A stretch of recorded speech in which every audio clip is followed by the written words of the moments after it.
성도 간에 교제가 이루어져야 사랑이 넘치고 그러면서 주머니도 열리는 거지. 서로 그 차 한 잔도 나눠 먹지 못하고 그 눈치 봐가면서 먹으면 교회는 더 차가워져요. 더 차가워.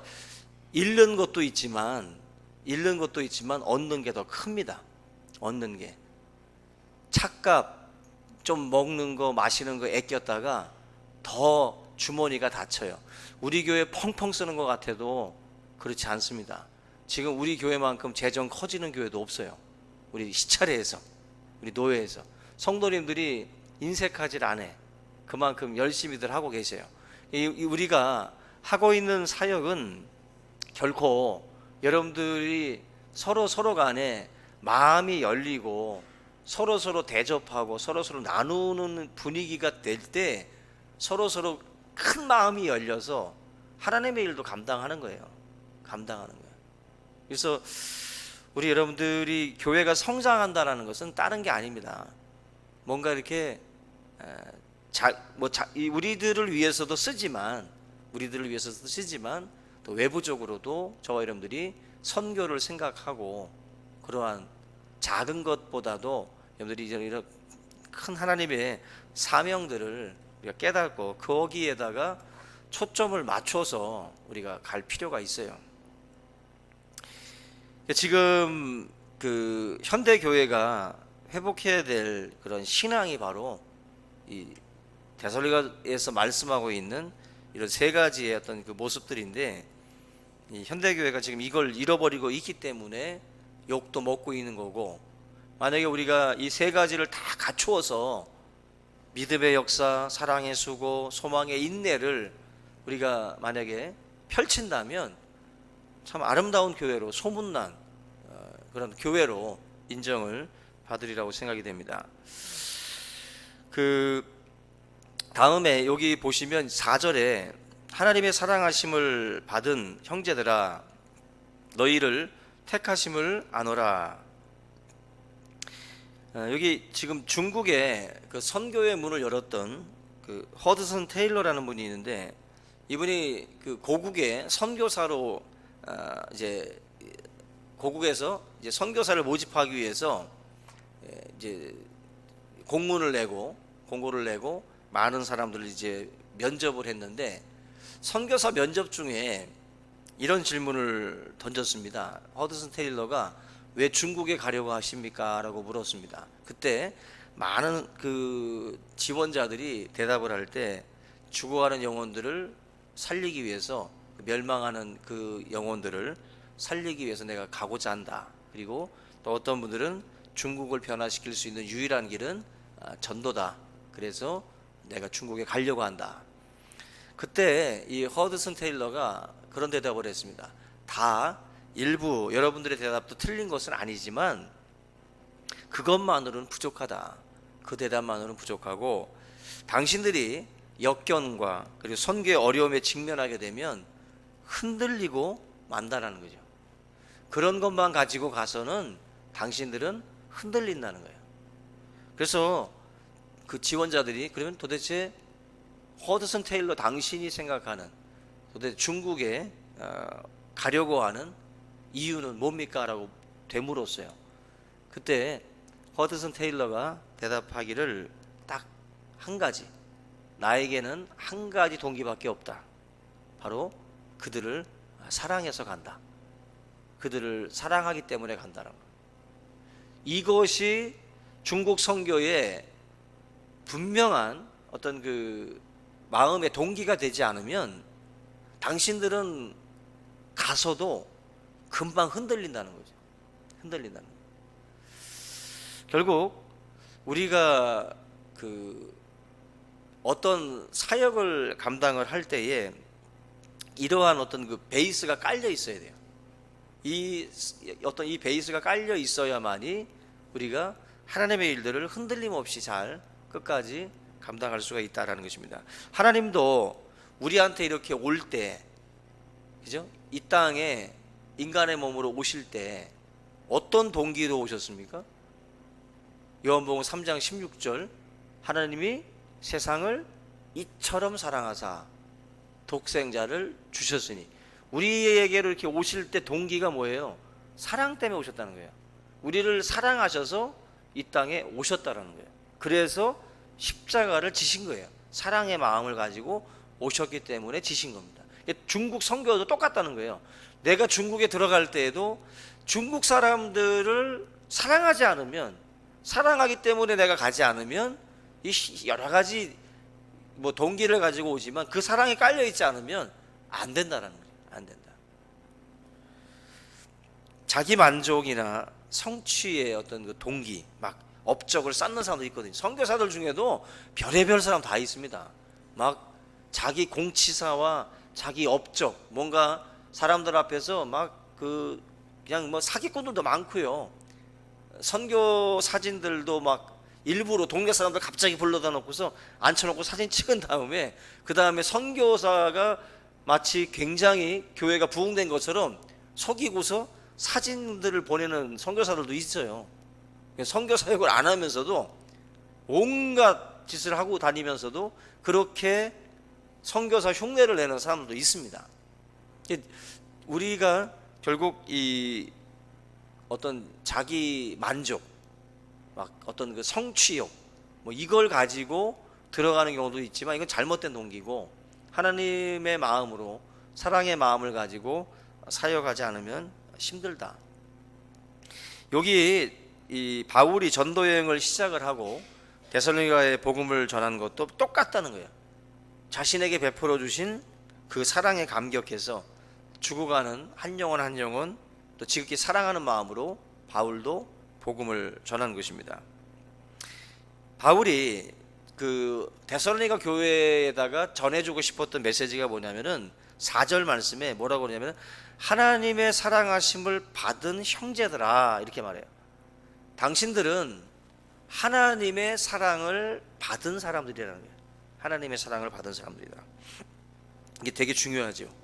그들을 향해서 이들은 자기들이 뭐 몰랐을 수도 있어요.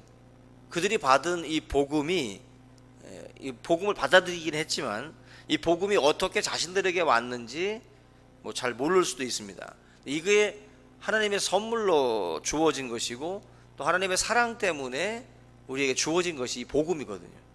이 복음을 영접한 이 데살로니가 교회 성도들한테 이 사실을 알리려고 하는 거예요. 당신들은 하나님의 사랑을 받았습니다. 우리도 마찬가지죠. 저희들도 하나님의 사랑을 받은 줄로 믿습니다. 우리는 하나님의 사랑을 기본적으로 받은 사람들이에요. 큰 사랑을 받은 사람들. 그 이야기를 지금 이 바울이 전해주고 있는 겁니다. 그러면서 은혜 받은 사람들, 하나님 사랑 받은 우리 모두가 다 같은 형제다. 하나님의 받은 이 사랑을 받은 형제들아, 다 똑같이 취급을 하는 거예요. 바울이 자기와 그들을 같은 취급을 하고 형제들이라고 표현을 하고 있습니다. 여기 보면은 이렇게 말씀을 해요. 너희를 택하심을 아노라. 4절. 하나님의 사랑을 받은 형제들아, 너희를 택하심을 내가 안다. 여러분들, 이 택하였다라는 것도 예수님이 그 포도나무 가지에 비유해서 그런 말씀을 했어요. 요한복음 15장 16절에 너희가 나를 택한 것이 아니요 내가 너희를 택하여 세웠나니. 교회를 오실 때, 교회를 정할 때 자기가 선택하잖아요. 그죠? 아, 나 저 교회 가야지. 선택을 하고 뭐 불교, 유교, 무당 막 부탁거리 막 그 중에서 나 교회 가야지. 나 기독교 믿어야지. 내가 정해서 내가 한 교회를 지명해서 내가 오는 건데, 예수님은 너희가 나를 택한 것이 아니래요. 여러분들이 부처도 있고 공자도 있고 맹자도 있고 수많은 해와 달과 별과 모든 잡신들이 있는데 그 중에 내가 예수를 딱 택해서 믿었다고 생각을 했는데, 예수님은 뭐라 그래요? 너희가 나를 택한 것이 아니요 내가 너희를 택하여 세웠대요. 아멘. 내가 택한 게 아니랍니다. 우리는 내가 똑똑해서 그 많은 분들 중에 예수님이 그래도 신에 가깝다 생각해서 딱 결정해서 믿은 줄 알았더니 그게 아니라 너희가 나를 택한 게 아니래요. 내가 너희를 택하여 세웠다. 이게 굉장히 중요한 거예요. 하나님의 사랑이라는 것은 그겁니다. 내가 택한 게 아니라 하나님이 우리를 택한 것이 얼마나 큰 사랑인지를 알아야 돼요. 나를 택하여 세웠다는 것 자체가. 근데 사도 바울이 이 이야기를 하면서 여러분들 5절에 보면은 이는이라고 나와요. 이는. 이걸 택하심을 안다라고 할 때 어떻게 알죠? 여러분들 옆에 분 보면은 택하신 것 같아요? 하나님이? 그리고 밖에 분들을 보면은 안 택한 것 같습니까? 우리가 이게 딱 척 보면 압니다. 척 보면 아셔요? 모르잖아요. 우리 교회에 딱 누가 들어오면 아, 저 사람은 하나님이 택했네. 제가 알까요? 저 몰라요. 여러분들 아셔요? 모르죠. 모른다고. 우리는 서로를 볼 때 하나님이 택하신 줄을 몰라요. 왜냐하면 예수를 믿고 난 다음에 세례를 딱 받으니 갑자기 이마에서 십자가가 이렇게 또렷하게 나타나면 야, 진짜 예수 믿으면 뭐 십자가가 증거로 나타나나? 해가지고 예수 믿으면 저게 증거를 통해서 택하심을 알겠다 하겠지만 안 그러잖아요. 세례를 받았어도, 우리가 세례를 받았어도 어떤 신체에 어떤 증상들이 나타나냐는 거죠. 안 나타나요. 안 나타난다고. 여러분들 이게 굉장히 가슴 아픈 일이죠. 목사도 모르고 중직자들도 몰라요. 아무도 알아보지 못합니다. 근데 바울이 뭐라고 그러냐면은 자기는 안 돼. 데살로니가 교회 성도들을 보면서 너희들을 택하심을 아노라.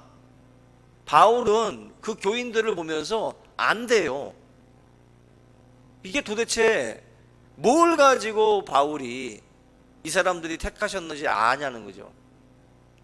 이어지는 말씀에 그 해답이 나와요. 이는 우리 복음이 너희에게 말로만 이른 것이 아니라 또한 능력과 성령과 큰 확신으로 된 것입니다. 우리가 너희 가운데서 너희를 위하여 어떤 사람이 된 것은 너희가 아는 바와 같으니라. 이게 지금 전체적으로 뭘 말씀을 하고 있냐면은 예수님의 말씀도 내가 너희를 택하여 세웠나니 이는 너희가 가서 열매를 맺게 하고 또 너희 열매가 항상 있게 하여 내 이름으로 아버지께 무엇을 구하든지 다 받게 하려 함이라. 열매를 맺는 이야기를 하셨는데 우리가 지난주에 살펴봤던 그 믿음의 역사, 사랑의 수고, 소망의 인내, 이 세 가지가 교회에서 들려왔거든요. 이 사람들의 모습 속에 결국 바울이 말하고 있는 것이 바로 이겁니다. 택함 받은 자들임을 사도 바울이 어떻게 알 수 있었느냐? 그들 가운데에서 일어난 일들을 바울이 전해 들은 거예요. 전해 들은 것을 통해서 바울이 내가 너희들이 하나님의 택하심을 받았는 줄을 이제 알겠다는 거예요. 이 데살로니가 교회가 지금 그리스도인으로서의 그 본분을 잘 지키고 있다라는 거죠. 짧은 기간이었잖아요. 3주 동안 잠깐 머물렀다가 왔음에도 불구하고 그 교회 안에서 이런 좋은 소식들이 들려오는 걸 보니까 너희들은 하나님의 택하심을 받았다는 것을 내가 알겠다. 어쩌면 이렇게 그 짧은 기간에 이렇게 아름답게 열매를 맺을 수가 있느냐. 고로 너희들은 하나님의 택하심을 받은 것이 분명하다는 거죠. 바울이 무슨 계시를 받아가지고 자기가 너희들은 하나님이 택한 자다라고 말씀해서 안 게 아니라 그 교회에 방문해서 상황을 보고 전달해준 그 사람의 이야기를 듣고 너희들은 하나님의 사랑을 받고 또 하나님의 택하신 자들이다 확신을 하게 되다라는 것입니다. 결국 교회 생활 그리고 그들의 삶의 모습 그걸 보고 나서 이걸 연결시킨 거예요. 여러분들이 하나님의 택하심을 받은 자입니까? 그러시려면 다른 게 없어요. 생활로 보여주시는 수밖에 없어요. 그래서 못되게 이웃과 살아가는 분들은 이웃들이 뭐라고 말할까요? 야, 네가 천국 가면 그 천국 난 안 간다. 그렇죠? 저런 것들만 천국에 모여 있으면 도대체 천국을 왜 가? 하면서 안 간다고 그런다고. 이게 이웃들과의 관계가 그냥 도덕적으로 예수 믿는다는 이유가 아니라 도덕적이고 윤리적이고 교양적인 부분에서 너무 이게 엉망이면 택함 받았다라고 하는 것 이거 인정할 수 없는 거예요. 너가 천국 가냐? 말도 안 돼서. 그런 천국이 있다면 참 그게 지옥이다 그러죠. 그게 지옥이다. 우리가 결국 사도 바울은 이 이야기를 우리들에게 이제 전달해 주고 있는 거예요. 그러면서 바울이 이런 말씀을 합니다. 복음이라고 말을 할 때 5절 보니까 우리 복음이라고 말해요. 우리 복음. 우리 복음이 너희에게 말로만 이른 것이 아니래요. 그래서 여러 가지 능력, 성령, 큰 확신으로 됐다라고 얘기를 하는데 이 부분이 뭘 얘기하냐면은 이제 자기들 하나님의 은혜야. 이 데살로니가 교회가 이렇게 아름답게 성장한 건 분명히 하나님의 은혜인데 이어서 뭘 말하냐면 이제 자기들의 역할을 얘기하는 거예요. 바울과 실로아노와 디모데 이런 그 하나님의 사람들의 역할, 그 역할을 이제 이야기를 하는데 그게 이제 5절 말씀이에요. 이게 우리 역할도 있다라는 겁니다. 하나님의 전적인 은혜이기도 하지만 그러면서도 우리가 바로 그 어떤 역할이 분명하게 정해져 있다라는 거예요. 이게 뭐냐면은 그냥 복음이라고 하지 않았어요. 그냥 뭐 하나님의 복음, 주의 복음 이렇게 말하지 않고 우리 복음이라고 지금 표현했어요. 이게 왜 이 표현을 바울이 썼는가를 아셔야 되는데 분명한 것은 그 성경에 기초한 어떤 그 객관적인 것이 그 복음이 맞습니다. 그게 이제 진정한 복음인데 자기 멋대로 가미하거나 제거할 수 없는 분명한 하나님의 복음이 있어요. 하나님의 복음이 분명히 있습니다. 그런데 객관적인 하나님의 복음이 전파될 때에 전파하는 자의 주관적인 체험과 더불어서 복음이 증거되는 거예요. 그냥 로봇 기계처럼 성경 구절 그냥 똑같이 읽어주는 게 전도가 아니라 전도는 객관적인 분명한 이 복음을 전달해 주지만 전달해 주는 여러분들 자신의 경험과 체험이 있다고. 이 속에서 녹아져 가지고 복음이 전달되는 거예요. 여러분들을 걸쳐서 간다고 지금 복음이라는 게. 바울이 말하는 우리 복음이라는 것은 바로 그걸 말하는 거예요. 만약에 우리 이사순 권사님이나 박수희 권사님이 복음을 전하실 때 이 두 분의 복음, 우리 복음이라고 할 때 이 두 분의 복음이라는 것은 두 분의 어떤 그 삶, 이 삶이라고 하는 이 필터를 걸쳐서 하나님의 복음이 전달된다고. 그렇기 때문에 이 바울이 말하는 이 우리 복음이라는 게 굉장히 중요한 거예요. 그러니까 메시지가 중요하지요. 근데 메시지보다 더 중요한 게 있습니다. 바로 메신저라고 그러죠. 전달자. 메시지도 중요하지만 그 메시지를 전달하는 전달자가 더 중요해요. 이게 마치 깨끗한 물이 있고 저쪽으로 전달을 해야 되는데 파이프를 설치했는데 파이프가 녹슬었어. 막 속안에가 막 더러워. 그러면 어떻게 됩니까? 물이 아무리 깨끗해도 이 전달할 때 더러워질 거 아니에요. 이 관이 뭐냐는 거죠. 관이 바로 우리 복음이에요. 바로 우리라고. 이 관이 깨끗해야 그 하나님의 깨끗한 복음을 받는 사람들이 원래의 모습대로 이걸 받아들이게 되는데 이 관이 더러우니까 사람들이 복음에 대해서 막 욕하잖아요. 지금 한국교회 욕먹는 이유가 왜 욕을 먹어요? 성경 그들이 뭐 얼마나 읽어보겠어요? 성경 가지고 욕한다기보다는 이 관 때문에 욕하는 거예요. 관. 전달되는 메신저들이 너무 녹슨 그 관들을 가지고 복음을 전하니까 야 이거 원래 이 성경이라는 거, 원래 이 복음이라는 것이 이게 더러운 건가 보다. 도대체 이게 뭐 이런 걸 가지고 저렇게들 추종을 하고 저렇게들 난리를 칠까 그렇게 생각을 하는 거죠. 바울이 지금 그 얘기를 하는 거예요. 그러니까 자신이 그 전 인격과 생활을 통해서 투사된 것, 그게 바로 우리 복음이에요. 살아있는 말씀. 5절 보시면 우리 그 뒤에 5절에 우리가 너희 가운데서 너희를 위하여 어떤 사람이 된 것은 너희가 아는 바와 같다 그랬어요. 어떤 사람이 됐는지 너희 가운데에서 그 데살로니가 교회 안에 있을 때 너희 가운데서 우리가 어떤 사람이었다라는 것도 이제 알지 않냐는 거죠.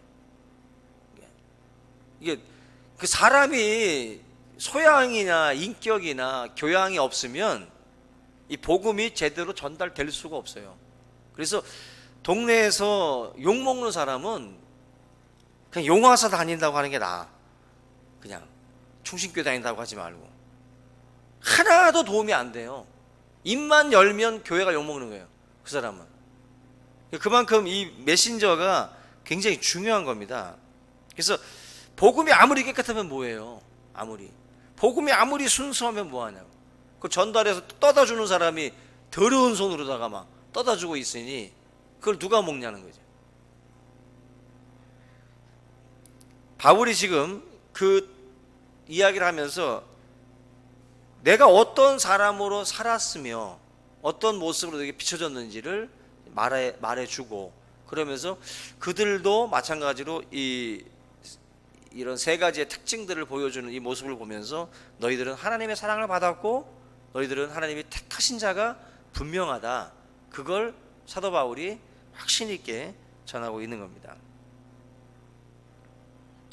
오늘 저와 여러분들이 이 부분을 보면서 결국 하나님의 이 복음은 두 가지가 같이 들어가는 거예요. 우리의 복음이라고 하는 우리의 삶과 그 다음에 5절에 말씀하는 능력, 성령, 큰 확신, 이런 것들이 같이 어울려져서 하나님의 말씀이 전달되어지는 거예요. 그러니까 큰 성령의 능력 이런 것들도 다 사람을 변화시키고 감화시키는 능력들이거든요. 그러니까 아무리 전해도요, 하나님의 그 마음을 움직이지 아니하시면 안 되는 거예요. 자라나게 하시는 하나님의 역사가 없으면 안 되거든. 결국 그 지금 말하고 있는 성령, 큰 확신, 능력 이런 것들은 하나님의 소관이라면, 하나님의 역사라면 그리고 그 다음에 그들의 역할은 바로 너희 가운데서 어떤 사람이 됐는지, 이 부분이 이제 플러스 알파가 되는 거예요. 저와 여러분들이 만약에 기도해서 은사 받아가지고 막 은사를 통해서 사역을 하신다라고 할 때 그게 바로 능력과 성령과 큰 확신, 이러한 어떤 그 초자연적인 하나님의 역사죠. 근데 그것만으로는 안 된다. 그것만으로는 바로 우리 복음이라고 하는, 내 삶이라고 하는 그 생활과 그 교양과 그러한 것들이 같이 어울려져야 되는 거예요. 어울려져야 돼요. 그걸 지금 사도 바울이 말씀을 하고 있는 것입니다. 오늘 저와 여러분들이 이 데살로니가 교회 성도들과 같이 우리도 이 시대에 하나님의 사랑을 받고 택하심을 받은 하나님의 백성들인 줄로 믿습니다. 그 증거가 여러분들의 삶을 통해서 나타나고 있다고 믿습니다. 아멘. 확신하셔요? 택하셨다고 믿습니까? 예. 내 스스로 자뻑이라고 그러죠. 내 스스로 확신하려면 그래도 좀 도덕적으로 윤리적으로 교양 있게 소양을 갖추고 살아가야 돼요. 그걸 갖출 때 내 스스로도 확신할 수가 있는 거죠. 우리 여러분들의 삶 가운데 이와 같은 놀라운 복음의 역사가 나타날 수 있기를 주님의 이름으로 축원합니다.